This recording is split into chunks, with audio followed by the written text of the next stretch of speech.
सद्गुरू श्री ब्रह्मचैतन्य महाराज गोंदवलेकर यांचं प्रवचन 23 जानेवारी। नामरूपी शेताची मशागत। नामस्मरणरूपी शेतात उत्तम पीक येण्यासाठी प्रथमतः सदाचरणाची आवश्यकता आहे।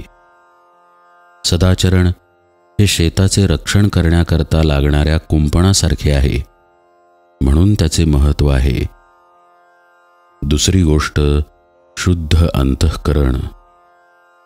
शुद्ध अंतःकरण म्हणजे उत्तम काळी भुसभुशीत जमीन। या जमिनीमधले दगड, हरळी वगैरे काढून ती साफ करावी, म्हणजेच अंतःकरणात कोणाबद्दलही द्वेष, मत्सर वगैरे ठेवू नये। शुद्ध अंतःकरणानंतर नामस्मरणाचे महत्त्व आहे। नामस्मरण हे त्या जमिनीत पेरण्याचे बी आहे। हे बी किडके नसावे, म्हणजे नाम सकाम नसावे। उत्तम बी म्हणजे नामाकरिताच नाम हे आहे। त्यानंतर तीर्थयात्रा, संतांचे आशीर्वाद, त्यांची कृपादृष्टी यांची आवश्यकता आहे। या सर्व गोष्टी पाटाच्या पाण्यासारख्या आहेत। यामुळे शेत चांगले यायला मदत होते। शेवटची महत्त्वाची गोष्ट म्हणजे भगवत कृपा होय।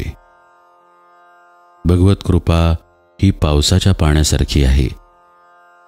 पाटाच्या पाण्यापेक्षा पावसाच्या पाण्याची गोष्ट काही और आहे, पण तो पडणे न पडणे आपल्या हाती नाही।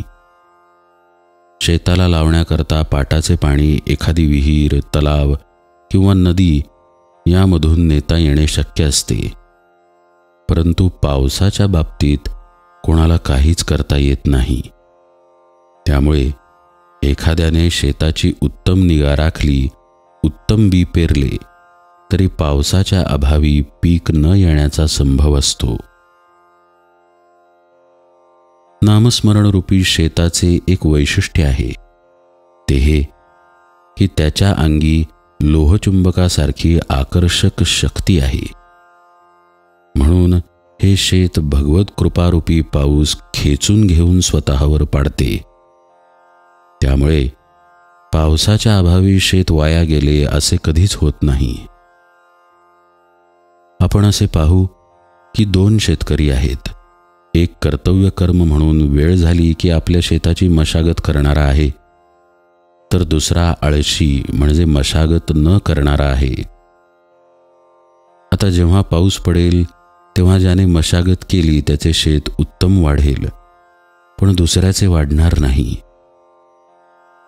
भगवंताच्या कृपेने जो पाऊस पडणार त्याचा एकाला फायदा मिळेल, तो दुसऱ्याला मिळणार नाही। म्हणजे जो नियम प्रपंचात लागू तोच नियम परमार्थात लागू। भगवंताची कृपा सर्वांवर सारखाच वर्षाव करत असते। ज्याने ज्या प्रमाणात चित्तशुद्धी केली असेल त्या प्रमाणात त्याला फायदा होईल, दुसऱ्याला नाही होणार। भगवंत किंवा संत समदृष्टी असतात ते असे। भगवंत निष्पक्षपाती आहे, त्याच्यापाशी कोणताही भेद नाही। आपण तयार झालो की त्याची कृपा आपोआप होते। कृपेला योग्य अशी भावना तयार करणे आपले काम आहे। संतांनी नुसते आपल्याला सांगून भागत नाही, आपण काय करायला पाहिजे हे कळून आपण ते स्वतः करायला पाहिजे। त्यांच्या ठिकाणी जर विषमता दिसली तर तिचा उगम किंवा कारण आपल्यातच आहे, हेच यावरून दिसते। शुद्ध अंतःकरण ठेवून नाम घेतले तर भगवंताच्या कृपेचा अनुभव येईल।